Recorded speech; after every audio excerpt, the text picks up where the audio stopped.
we have had a huge reaction to our exclusive interview with David Grusch, and we've heard from several officials who have in fact verified that Grusch is who he says he is and did in fact have top secret clearance with the government program on UAPs or UFOs.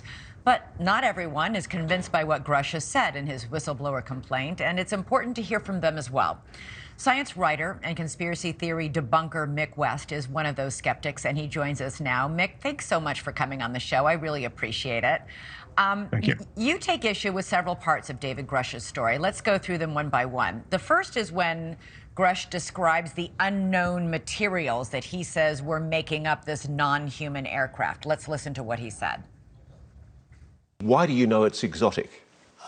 Based on the very specific properties that I was briefed on, isotopic ratios that would have to be engineered for it to be at those levels, but also just extremely strange, heavy atomic metal, high up in the periodic table arrangements that we don't understand what the emergent properties are, but there's just a very strange mix of elements. Mick, what bothers you about that answer? Well, there's 2 points, really. One is that he claims that they have intact craft, and they actually have the bodies of the pilots of those craft. So you would think things like actually having alien bodies would be much more significant evidence of there being aliens. But the other thing is the analysis he describes, the isotopic ratios and the structure of heavy elements, is stuff that's been part of kind of UFO mythology for a long time.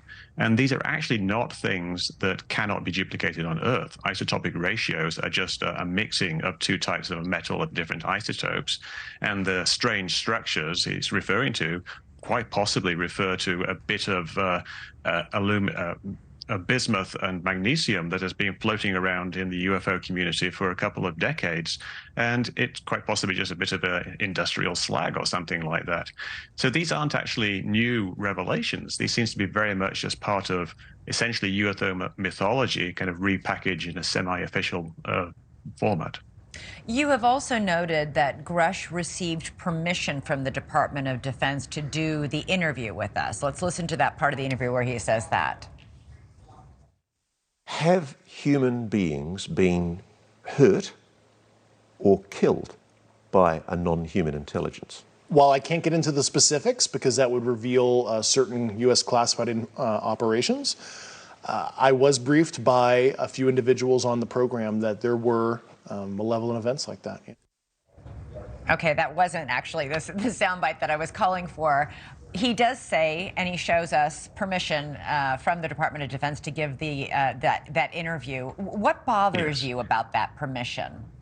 Well, the DoD, when they clear things like that, they're not actually checking it for accuracy. They're just saying it doesn't actually reveal any secrets. So if he's making claims that are quite extraordinary about, say, decades-long programs of reverse engineering that are kind of involve kind of this worldwide conflict and conspiracy that really seem like they would actually be secrets and they wouldn't be things that you want to be released. And the things that he's been told that he can release, like he gave a story to a French paper about a UFO that was recovered in Italy in the 1930s and then transported to America in the 1940s to be analyzed, and they've been analyzing it for 80 years. That is something that would be a secret, and yet they've told him they can talk about it, which kind of, to me, makes it sound more like it's not actually something that's true. Things that are mistakes are not classified. Yeah, but isn't the biggest issue here that all of Grusch's story is based on secondhand information? He didn't actually see the aircraft. He didn't actually see the alien remains. He was told about them or read documents about them, he says. Yeah, that's a huge point. He's not someone who worked on any of these programs. He said he didn't see any photographs of it. He's not actually seen these things. He's talked to people. And we know there are people who think they've worked on programs. There have been people coming forward for many years. It never actually amounts to anything. And it's quite possible that people have become convinced that they're working on programs like this simply because reverse engineering programs have crashed things are actually real. In 1978, Canada and the US did a joint program to recover a crashed spaceship, which was actually a Russian spy satellite, the Cosmos 954. And they took the remains and they took them to a secret location, something like Wright-Patterson Air Force Base, and then they analyzed them and they reverse engineered them as needed. But that would have been top secret. That would have been a highly compartmentalized program. And you can very easily see how people working on a program like this could come to believe that they were actually working on UFOs. So you don't believe David Grusch's story, correct?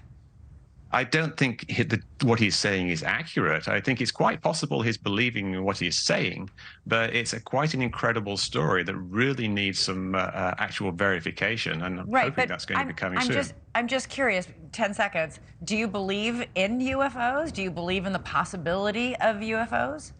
I believe that UFOs are a real thing and that we have unidentified flying objects. They're probably things that are both a combination of mundane things and foreign technology. I don't think they're aliens, and I don't think they're doing anything particularly amazing. The video evidence really doesn't stack up there.